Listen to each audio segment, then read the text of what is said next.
کہ علی کا ذکر. تو یہ 10 دن اسی حدیث کے تناظر میں اسی حدیث کو مد نظر رکھتے ہوئے میں محمد و اہل بیت محمد کے فضائل پڑھوں گا.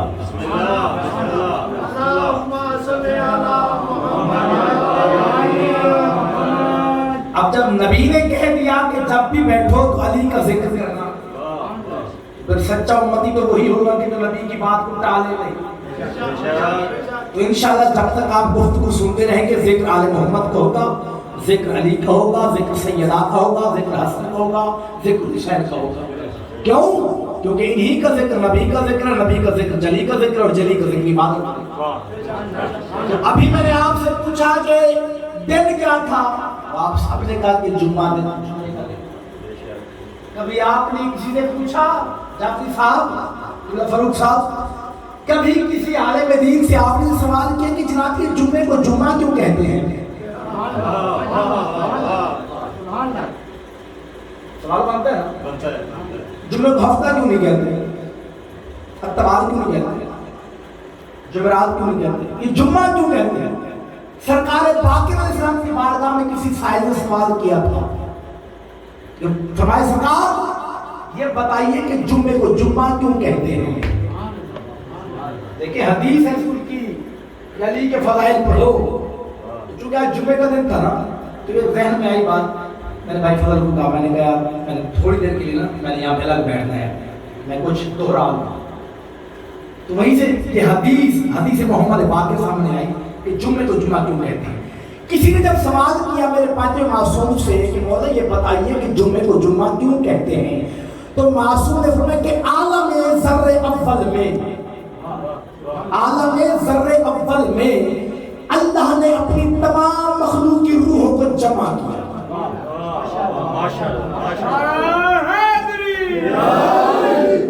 اچھا بھائی کیوں جمع کیا، کیا مقصد ہے جمع کرنے کا؟ اب وہ مقصد بتانے دیتا ہوں.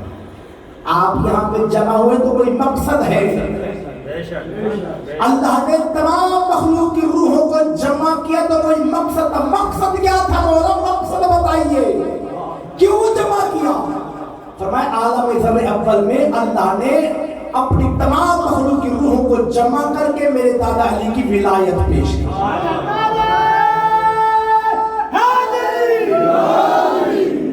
میرے دادا علی کی ولایت پیش کی. اب مقصد کیا تھا علی کی ولایت؟ کیوں جمع کیا جا رہا ہے مخلوق کی روحوں کو؟ مولا کی ولایت کا مقصد تھا. مولا کی ولایت میں یہ جمع ہوئے تو اس لیے کہتے ہیں جمعہ. عالم ذر اول میں اللہ نے اس روز کیا کیا تھا؟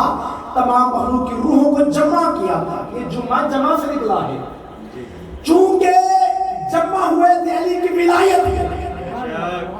اب یہاں سے پھر بات سمجھ آتی ہے کہ اب جس جمعے میں علی کی ولایت ہے پھر تو وہ جمعہ ہے. کیونکہ مقصد علی کی ولایت ہے.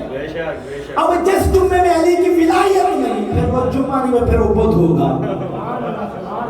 نعرہ تکبیر، نعرہ رسالت، نعرہ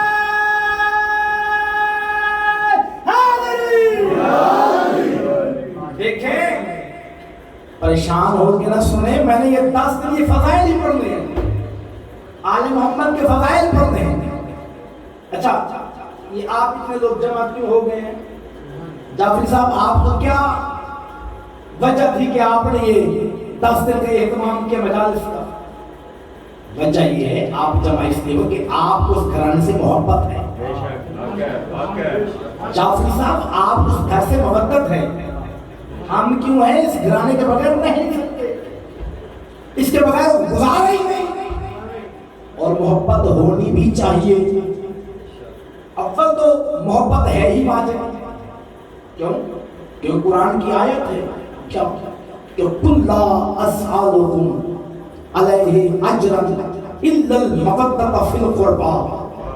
اللہ اپنے حبیب سے کہہ کہ میرے حبیب اس پبلک سے کہہ دیں، اپنی امت سے کہہ دیں کہ میں تم سے اور کوئی سوال نہیں کروں، مجھے کچھ نہیں چاہیے. بس اگر چاہیے تو سوال یہی کرتا ہوں کہ میری قربا سے محبت کرنا، محبت رکھنا. اول تو محبت واجب ہے، اور اگر واجب نہ بھی ہوتی تو پھر بھی محبت. کیوں؟ کیونکہ علی سے محبت، سیدہ سے محبت، حسن سے محبت، حسین سے محبت، پنج تن سے محبت، 12 سے محبت، 14 سے محبت، یہ ہم نے خود پیدا نہیں کی، یہ اللہ کا بخشا ہوا عطیہ ہے.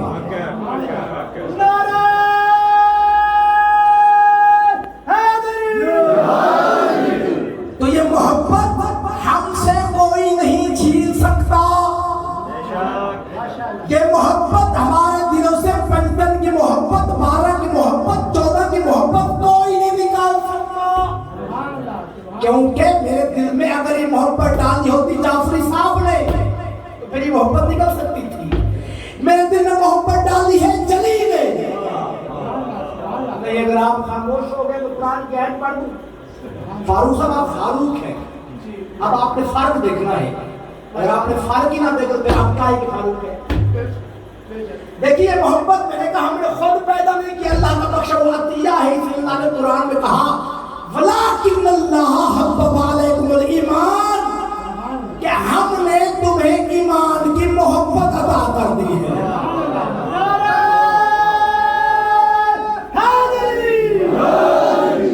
اللہ کیا کہہ رہا ہے کہ ہم نے تمہیں ایمان کی محبت عطا کر دی ہے.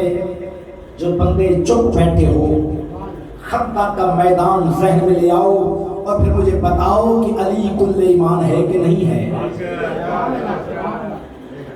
علی کل ایمان ہے نا. اور اللہ کیا کہہ رہے ہیں کہ ہم نے ایمان کی محبت دے دی ہے تمہیں. تو یہ ہمارے دلوں میں علی کی محبت ہے کہ ہم نے خود پیدا نہیں کی، اللہ نے دی ہے. کیونکہ اللہ کہہ رہے ہیں کہ ہم نے محبت ایمان کی دی اور علی ہے کل ایمان. تو یہ میرے دل میں، جعفری صاحب کے دل میں، فاروق صاحب کے دل میں، ان کے دل میں، آپ سب کے دل میں، ہماری ماؤں بہنوں کے دلوں میں یہ محبت اہل بیت، محبت علی، محبت سیدہ، محبت پنجتن پاک، محبت 12 امام، محبت 14 معصوم، یہ ہم نے خود پیدا نہیں کی، اللہ کا بخشا ہوا عطیہ ہے. یہ محبت ہم سے کوئی نہیں چھین سکتا، کوئی جدا نہیں کر سکتا. کیونکہ محبت کو اور مومن کو، محبت علی کو اور مومن کو کوئی بھی الگ نہیں کر سکتا، کوئی بھی جدا نہیں کر سکتا. کیوں؟ کیونکہ محبت علی کا اور مومن کا ایک گہرا تعلق ہے، ایک گہرا رشتہ ہے، ایک گہرا ربط ہے، ایک گہرا واسطہ ہے. محبت علی کو مومن سے کوئی نہیں جدا کر سکتا، مومن کو محبت علی سے کوئی نہیں جدا کر سکتا. آپ خاموش بیٹھے ہیں، میں مثال دے دیتا ہوں. جس طرح پھول کو اس کی خوشبو سے جدا نہیں کیا جا سکتا،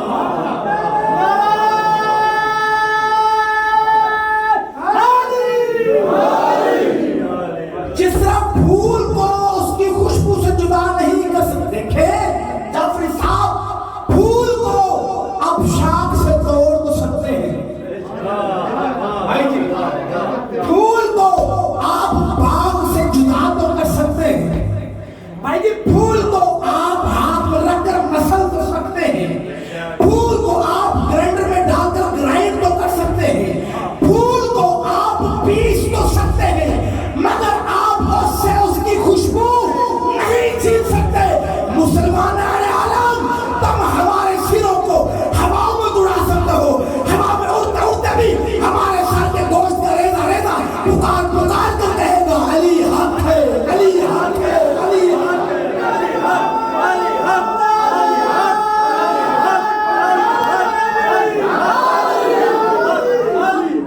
مل گیا بھائی، مل گیا، علی حق، علی حق، مل گئے. علی حق نہیں ہے، الحق تو معلوم معلوم الحق، حق علی حق، علی حق، علی حق، علی حق، علی حق، علی حق، علی حق، علی